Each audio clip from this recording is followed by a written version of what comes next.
So what makes this style so special?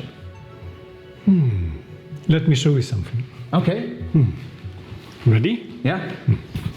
So you grab here, All right. and for your own protection, put this one up. Okay. Okay. All right.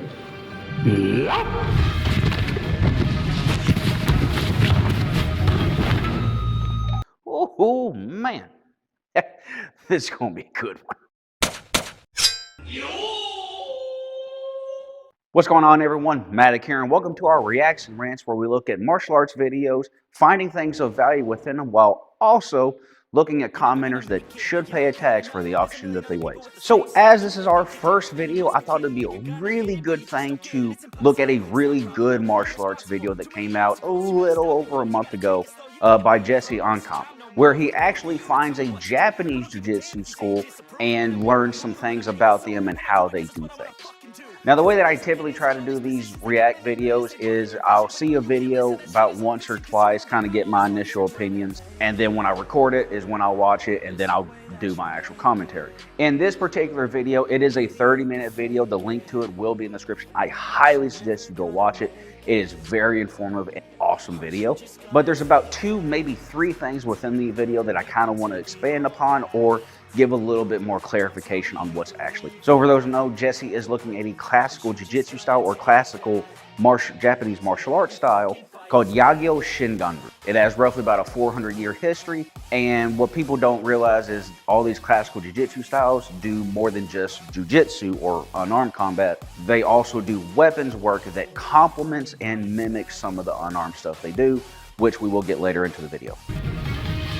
Speak Japanese, not supposed to. So we're going to kind of pay learn attention about a the little body. bit. So if you grab my clothes, Right.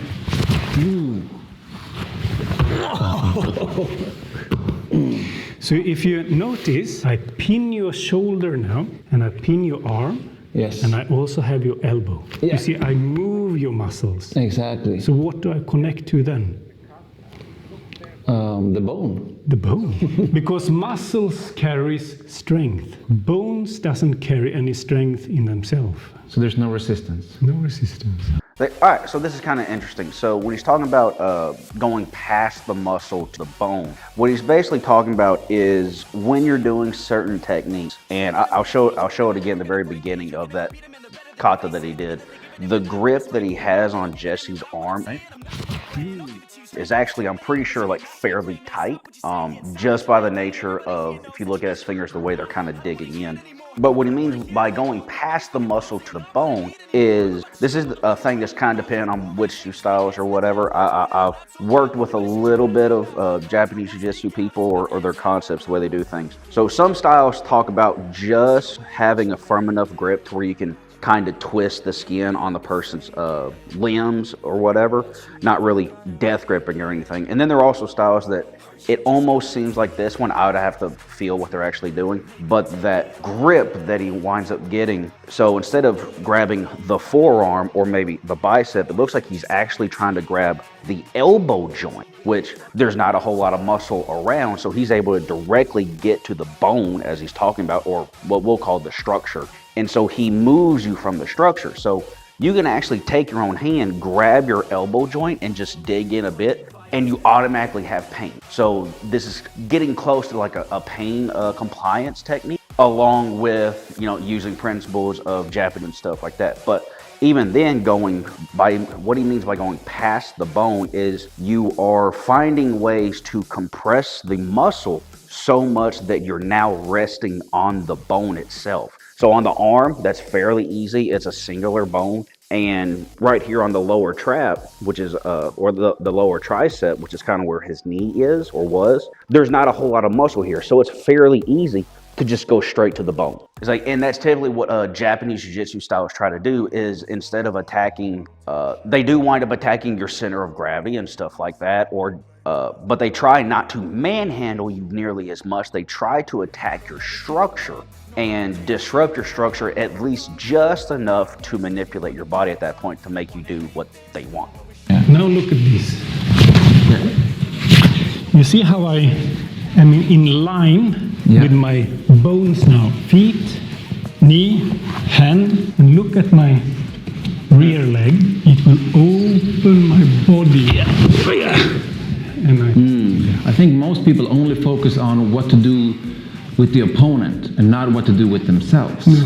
Okay, so this is really important what Jesse just said. Most people seem to be more concerned of what they do to their opponent versus what they do to themselves. And this is incredibly true. And this is something that happens to martial arts or fighters in general from beginner level, even to certain levels of advanced. And there's actually a phrase or concept that applies to this very thing. And I'll show you to you right now. Okay, so here we actually have a scroll in our dojo here, and the phrasing is Agatsu, Magatsu, Katsu Haibe. What do these mean?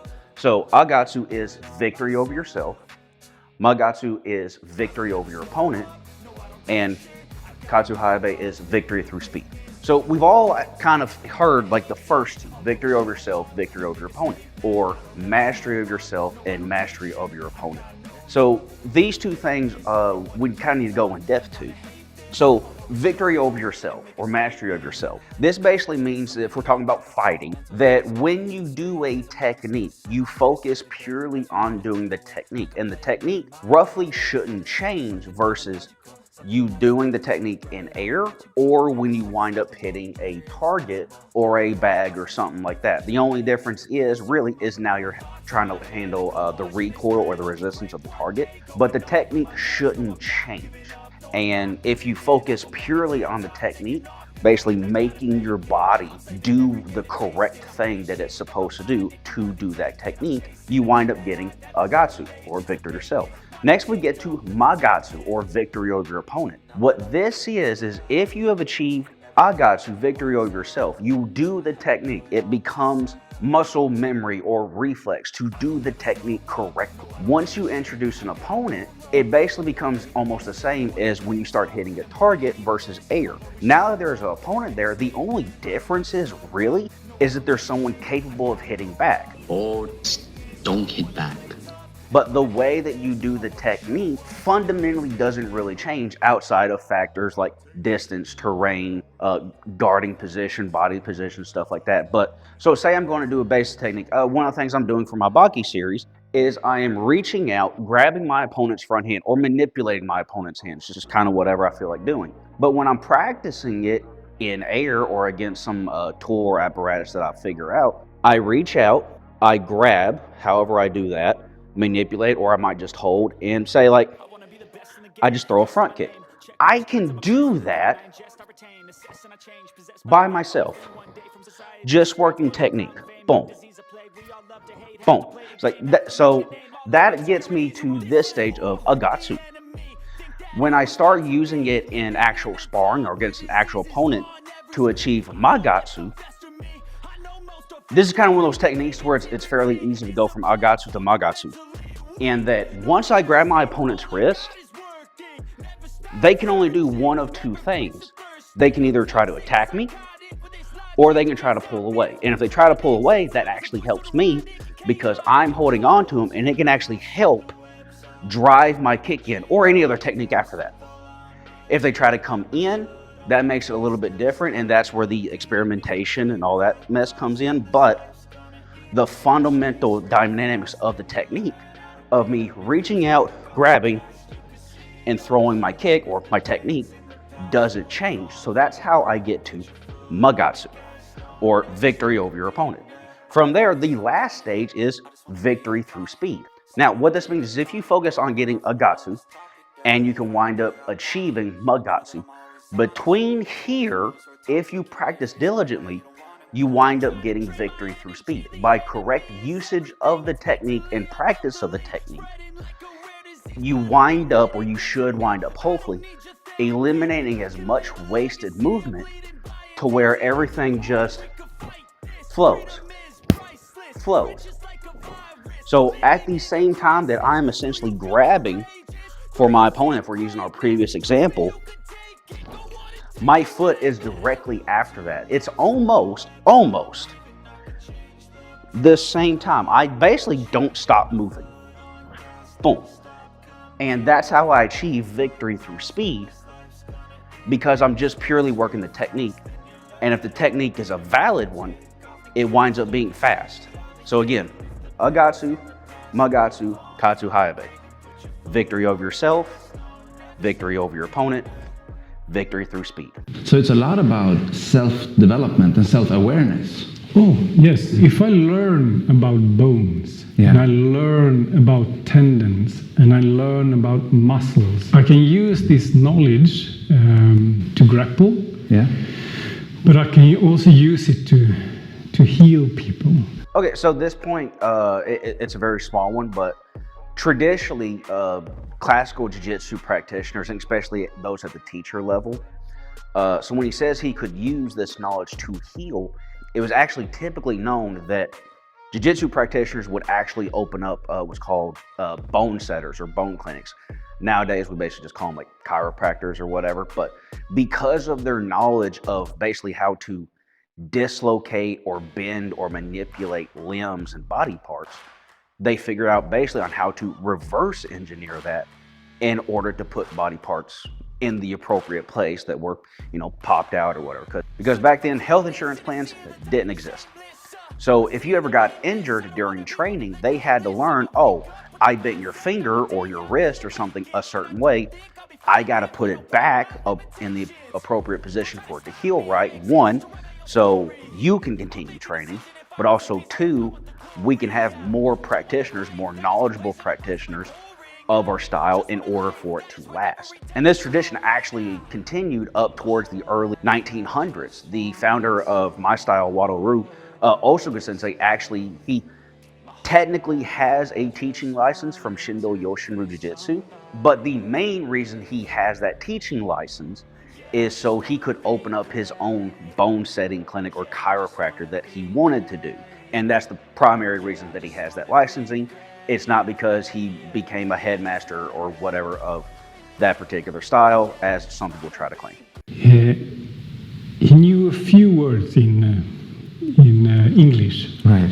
One of them was imagine. Imagine. Imagine. Okay.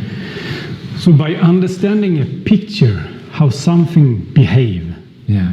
like the pine tree, for example, Yeah. or the willow tree, you can understand many things. So these pictures that they used a lot in old martial art Yeah. was not to mystify anything. It was to make you understand. The opposite. The opposite. Yeah, interesting. So it was not to hide information, No. it was to show information.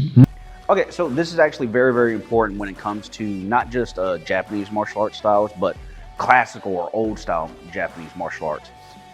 And it mostly has to do with the Japanese culture, but especially the way that the Japanese language is kind of designed to function, is they have a whole lot of words or phrases that when they are spoken over, within the certain context, it basically goes over a whole concept that within Japanese culture, you understand. If you're an outsider, if you're not someone from the Japanese culture and the things that you wind up learning just by being part of it, growing up in it, these words or concepts that are translated, say, into English, make no sense. A very common one, you're free to look it up, but it's the standing over the bridge of heaven, I believe it is. And this alludes to Japanese cosmology or Japanese religions and stuff like this. Look it up, try to look it up under the martial art context, and you might be able to get some relevant information. But the translation of that, like the standing over the bridge of heaven or standing on the bridge of heaven, to us makes zero sense. How can you use this in a martial arts context? Well, if you understood some of the Japanese culture that it pertains to, this gives you a clue of what it is. You still have to find someone to expand upon it, to actually show you on how to use this concept within martial arts, but this is a thing. One of the examples he uses is a willow tree. The willow tree is a very common symbol for Japanese Jiu-Jitsu, primarily in that it is very supple or quote-unquote soft, but is incredibly resilient. So it's able to take high forces from nature or from the world and environment and stuff like this, but not break and almost be able to dish it back, as you will. So I want y'all to pay attention to this bit. He's talking about that when you this technique is about a bamboo, and the way that they kind of handle bamboo when they're working and stuff is this drawing motion, this push and pull type motion when you're trying to use our bamboo, especially like when you're trying to clean the stems and leaves and stuff off. Now I don't do the whole kata. I just want to show you so you understand the concepts of it. Try it a little bit. Okay. So you open your body, yes, and you slide. I see. That's it. That's it. All right, so I'm going to play it again, but I want you to notice that when when Jesse starts applying the technique, he starts maybe about the midpoint of the guy's elbow, maybe a little bit past. But as he goes to pull and he applies this technique, Eric winds up, or the sensei winds up, responding to the technique before it actually gets past his elbow. And you slide. I see. That's it. This is a technique that kind of winds up doing that, and the person will respond not through pain compliance, try to get away from the pain. It is there to an extent. It's like, but their structure is being attacked in such a way that either they have to go with it or their body just makes them go with it. You see the Aiki in it. For example, if you grab, Yeah. I can go this way, Yeah. and you resist, Yeah. and I go this way. All right, so this is a very good example of when people go, oh, what if the person resists as you're trying to do this particular technique or whatever. Through proper and diligent training, you are able to respond to this. What he was talking about is he goes to apply some type of pulling or armbar type motion, and Jesse probably gets in a position to where he's able to resist what he's doing. And so usually by doing that, you're trying to pull your arm away or trying to resist into him. All right, fine. Then you just go in the reverse direction, and then he winds up applying a different technique. It's very hard to do, especially within grappling situations. You just have to drill that stuff over and over and over, as pretty much every grappling art understands. And keep your eyes straight. If I tackle you a little bit, quite strong. Okay. Okay? So if I tackle you one time, and then I will tackle you a little bit differently. Okay. Okay? All right? All right. I'm ready. Yeah. Now imagine you have weapons there. Yeah. You can still stab. Yeah, because now I got more space to use the weapon. It's no good. No. Okay? So if you do the same again, Okay. I will tackle you a little bit differently. I pin you. Exactly. So he does attack slightly differently. You can see he has a slight dip when he goes into this technique, but it's such a small difference, but it has a drastic result, as we see, versus you can bash into somebody and they just go backwards, and like you said, he winds up having room to use his weapon, or he now has distance, he has breathing room, timing, all that stuff. While if you just pin the person through an impact and they get sent to the ground, now one, they're on the ground, and most people don't want to be on the ground, so now they have to worry about that. And as long as you stay up and are just basically able to, if you have a weapon yourself, hit them from the top, or just come over and stomp on them, because we're talking about real life situations. You don't have to go to the ground if you don't want to. You are now in a more advantageous position. And this is actually a concept that I worked with a state level wrestler kid. I think he was 10, 12 years old or so. This was kind of a concept, a very, very mini one that we worked on at one point. And we mostly worked it on people trying to do like single leg takedowns, just very simple. They shoot in to attack you. And we came up with I showed them a very simple counter of either just going in to stop them, and that's all we kind of went. But we would have gone over other versions to either pin them down for just a moment or to possibly bump them up so that he can then counter them. And this was a state level wrestling kid. And basically he told me that the next time that I saw him, the next practice after we went over this, he was using it.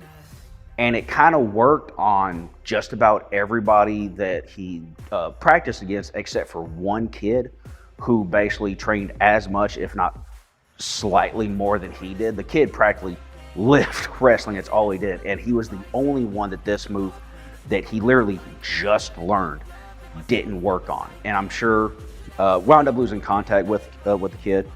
But if he continued to do that, he could have gotten it to a pretty high level. If nothing else, just momentarily stopping the people. Never mind if we'd continue training, eventually teach him on how to bump people up or pin them down for him to then counter and get advantage over them. And so how is this connected to judo? That's a very, very good question. If you look at the judo grip, now I'm not good at judo, but you kind of throw and you turn your back and you throw. Right.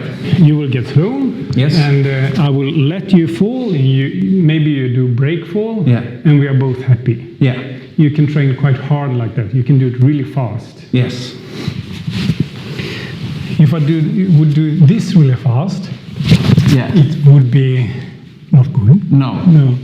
So you really injure yourself. Did you see what naturally happened with your other hand? Yeah, it moved the other direction. Move the other direction. Yeah. But if I move in this direction, now I could use my other hand. Yes. Yeah. Because judo is a sport. So this is a very important thing, and this will actually, he actually demonstrates very well on the difference between real life martial arts and sportified martial arts, and this kind of includes MMA type stuff and all that.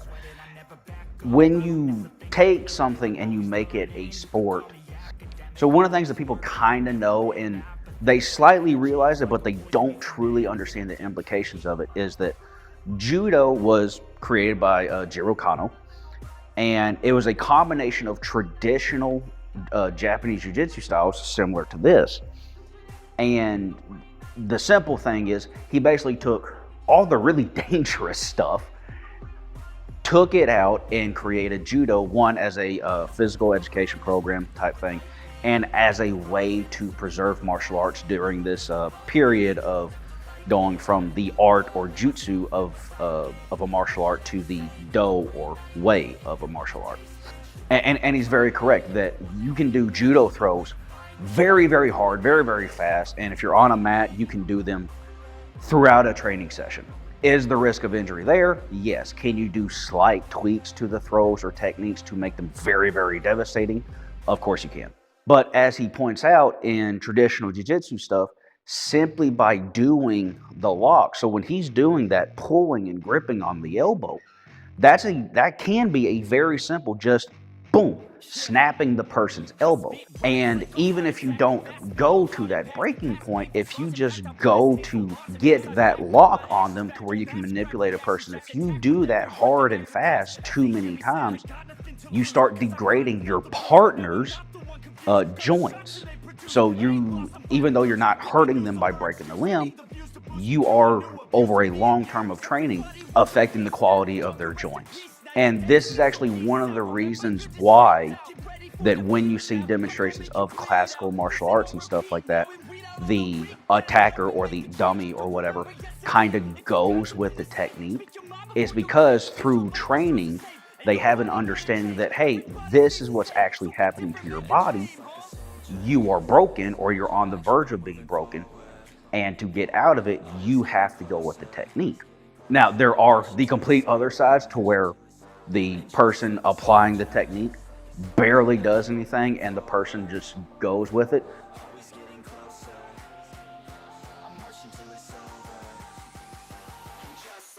That's crap. That is very bad martial arts. But what we typically try to do, that any throws or takedowns or anything that we do, is to train, to be safe, is we allow the beginning of the technique to be felt, and then we go with it. And through mutual understanding and agreement, we will start to resist the technique more and more in order for the other person to work on being more correct. So one of the things I want to point out, and this is a really good thing that they show, is the difference between an actual fighting art and the sportified version of it, is that in the actual art, he actually uses a principle to where One, he kind of extends his opponent, but he also goes to the outside or towards their back. And what it does is, one, since Jesse has a hold of him, when he gets pulled, it sends basically his power hand or his next hand that he's going to punch with away from the opponent. So it's actually harder for him to try to attack. Would do this really fast. Yeah. Or if he tries to attack, he winds up kind of being pulled off of his base, and now his structure is compromised.